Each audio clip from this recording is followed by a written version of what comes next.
أعوذ بالله من الشيطان الرجيم ولكل أمة أجل فإذا جاء أجلهم لا يستأخرون ساعة ولا يستقدمون.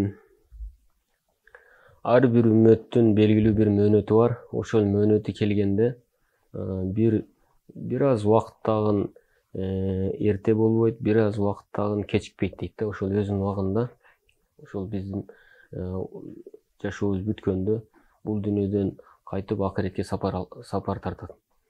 Бул дүйнөдөн кайткандан кийин ал инсанды 3 нерсе ээрчип барат экен да. Ар бир дүйнөдөн кайткан маркумду 3 нерсе ээрчип барат. Биринчиси анын байлыгы, экинчиси анын тууган уруктары, достору, үчүнчүсү аны кылган жакшы сооптуу иштери, амалы, сооп амалдары. Эми экөөсү кайтат, бирөөсү кошо калат экен.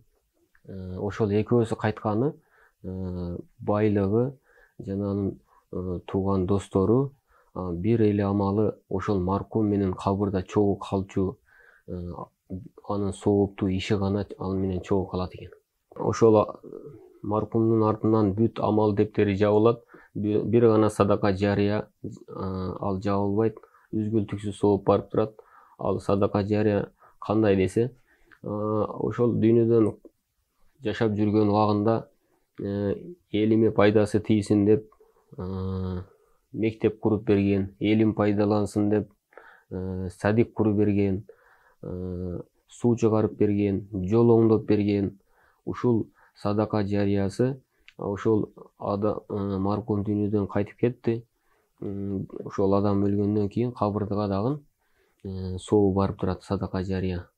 Ал садака жарияга өзүнүн балдары дагы кирип кетет да. Өзүнүн балдары, кыздары ушул дин исламда тарбиялап койгон, дин исламда тарбиялап чоңойтуп койгон, алардын окуган намазы, орозосу, элине жардам бере турган болсо, ошолордун кылган сооптору ошол кабырдагы атасына, апасына тең шерик барып турат.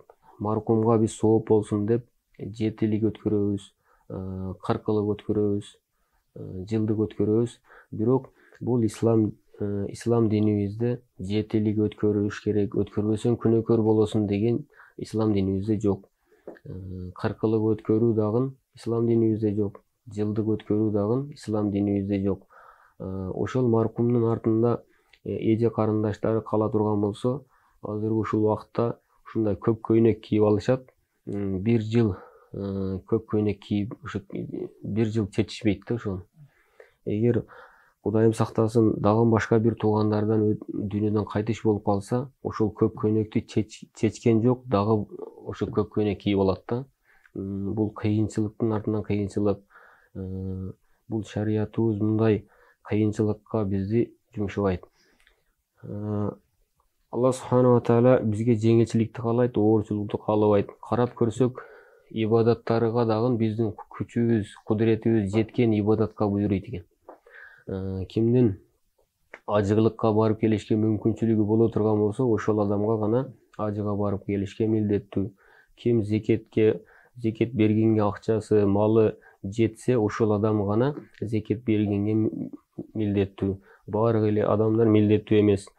Орозо кармаган мусулман баарыбызга бирдей фарз, бирок кимдин оорусу болсо, оорусу күчөйүп кете турган болсо, врачтар ушундай диагноз чыгарып берген: эгер орозо кармаса, оорусу күчөйүп кетет. Ага дагы орозо кармабай турганга шариятыбыз уруксат берет. Бир адам, баарыбыз тик туруп намаз окуйбуз. Эгер тик туруп намаз окуй албай калган болсо, оорунун себебинен отуруп намаз окуса дагы, ошо тик туруп намаз окуган адамдын сообундай сооп ала берет. Ошол отуруп окугандыгы үчүн ага жарым сооп берилбейт да. Отуруп намаз окуй албай калса, жатып намаз окуй берсин. Суу иштеткенге оорусу күчөйүп кетет. Таяммум алып намаз окуганга Алла субхана таала жол берет. Бизде шариятыбызда, ислам динибизде жашоо өтө жеңил. Кайсы эле кесипте иштебесин, ислам динибизде тоспойт. Врач болсун, мелиса болсун, сот болсун, президент болсун, кайсы эле кесипте иштейт, иштебесин, бирок Алланын кулчулугу боло турган болсо, Алланын дининде жашай турган болсо, ал инсан бул дүйнө акыретте бактылуу. Ошол биз өзүбүздүн жашообузду өзүбүз кыйынчылыкка салып алабыз. Өтүп кеткен маркумдун артынан жылдык кылышым керек, 40 кылышым керек, ага 7 өткөрүшүм керек деген. Буларды ошол кетирген чыгымдарыны санап туруп, ошол чыгымдарыны өзүнүн бир туугандарынан кыйналып жашаган эжелери болушу мүмкүн, карындаштары болушу мүмкүн. Ошол өтүп кеткен маркумдун атынан ошол 40 канча расход кетсе, чыгым кетсе, ошол чыгымды ошол бир тууганына ошол адамдын атынан ихсан кылып берип койсо, 40 өткөргөндөн көбүрөөк сооп алат, 7 өткөргөндөн көбүрөөк сооп алат да. Азыр бизде эл кылып атат деп эле элден намыстанып кылат да. Бул негизи шариятыбыз буга буйрубайт. Эми жөн эле көмүп коюш керекпи, маркум жөн эле кала береби, аркасынан Куран окулбайбы деп суроо берет да.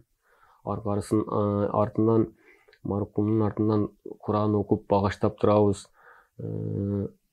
Ошол жанагы кетилген расходторду, чыгымдарды биз туура эмес жака иштеткенибиз себептен дагы биздин жашообуздагы береке кетип, өзүбүз кыйынчылыкка түшүп калып атабыз да. Канча үй бүлөлөр мүмкүнчүлүгү бар, мүмкүнчүлүгү жок.